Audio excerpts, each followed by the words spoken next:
After months and months of hard work turning Project Blue into my dream soft-top Landy, it's finally time to take it for its first drive. This build started out life as a tired Land Rover Defender 90 hardtop. And over the last few months you've seen me tear this truck apart, removing side panels, the roof and the interior ready to build my dream Landy. I've learned so much, from stripping the car down, preparing it for paint, doing a DIY respray on my driveway, to building the car back up complete with a bar set and canvas hood. There's still so much that I want to do to this car, but today marks the day for the first real test drive with the new setup. I've got the canvas rolled up for the first time, so I'm excited to get out there and really see what it's all about, and I can't wait to take you guys along. So let's jump in and go for a drive.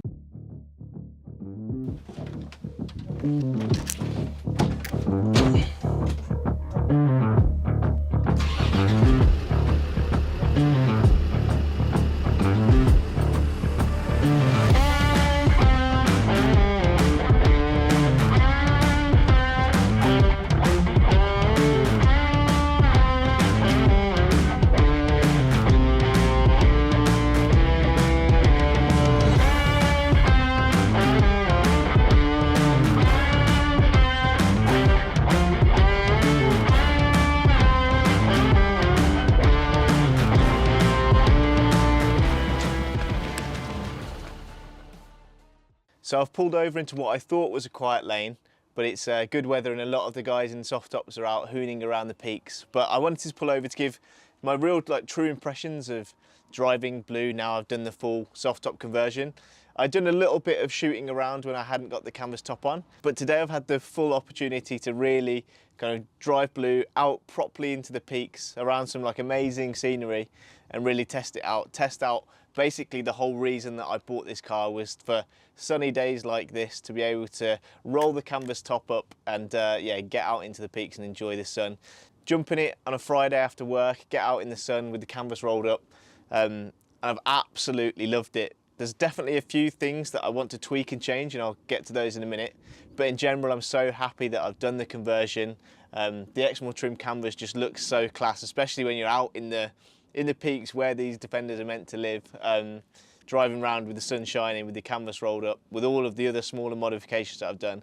I'm just so happy with the build. I've not really done many reflections either on what it's been like living with the TD5 compared to my Puma Defender, the 2.4. This is obviously a 2004 car, whereas my 110 is a 2011, and there's definitely lots of differences between the two. This feels much more like a raw driving experience, and you definitely have to almost think a little bit more when you're driving it. I know that sounds stupid considering it's, it's not that old. It's not like an old school classic car. It's from 2004, but you definitely have to kind of drive and work the engine a bit more compared to the Puma. But I think maybe I'll do a separate video if you guys want it on comparing actual living with 2.4 Puma versus TD5. I think that would probably make a good video. It'd be cool to get the trucks out to one location, have them both side by side, and we can do a full kind of comparison, especially if you're looking to buy one, the differences between the two. But yeah, in general, it's a much it feels more like a torquier engine, which I think really suits the characteristics actually when you're driving around with the soft top down. You're having to kind of work the engine a little bit more. One thing I definitely need to do, I think, is get an exhaust on this. I don't want anything too leery. Scout has got a demand exhaust which sounds so good.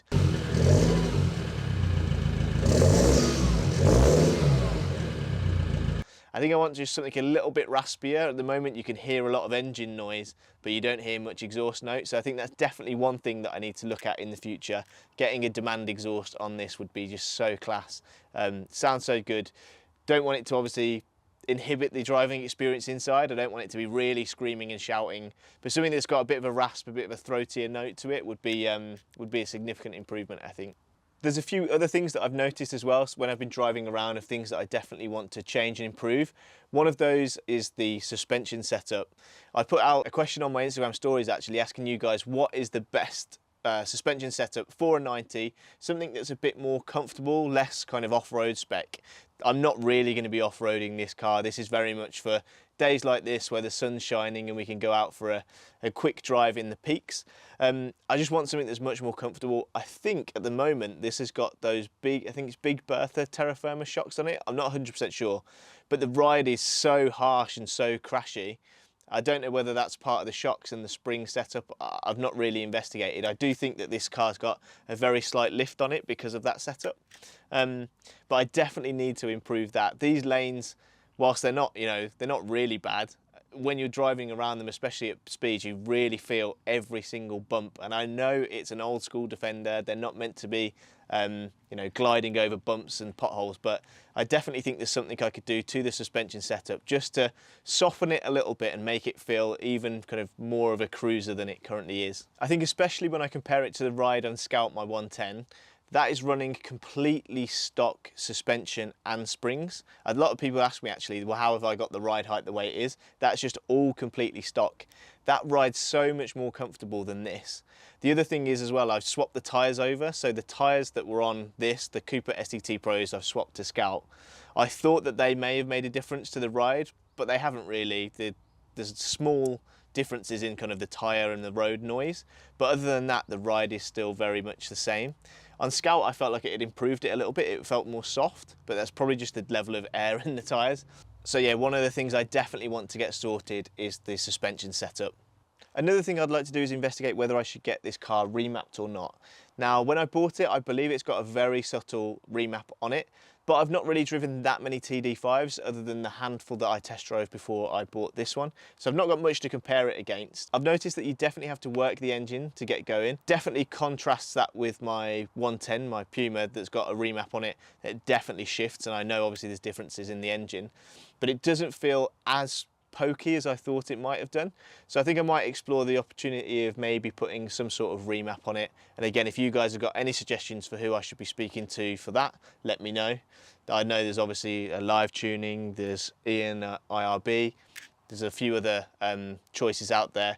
Scout has got a remap from the guys at LR Motors on it, but sadly those guys are no longer around. So yeah, I definitely need to investigate whether or not I should be putting a remap on it. Maybe just do a bit of a health check on the engine too. It's just so hard not really knowing how the TD5 should perform.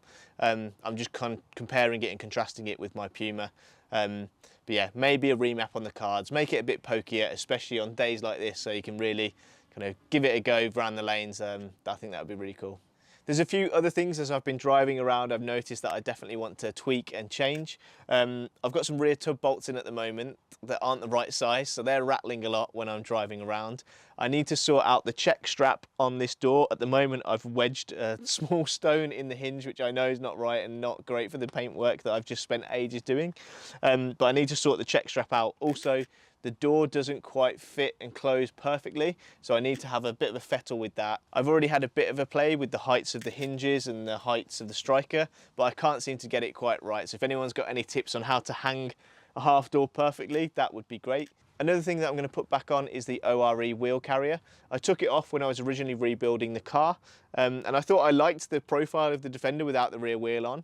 But when I've been driving around and when I've pulled up and taken a few shots, I think you lose the silhouette of the Defender with the wheel carrier and the wheel on the back of the door. So I'm going to get that fit up. The only thing I need to do for that is get a half door plate. I'll have to obviously drill into the new paintwork, which will be slightly daunting, but I'll get that fit up, which I think will just complete the look of the car.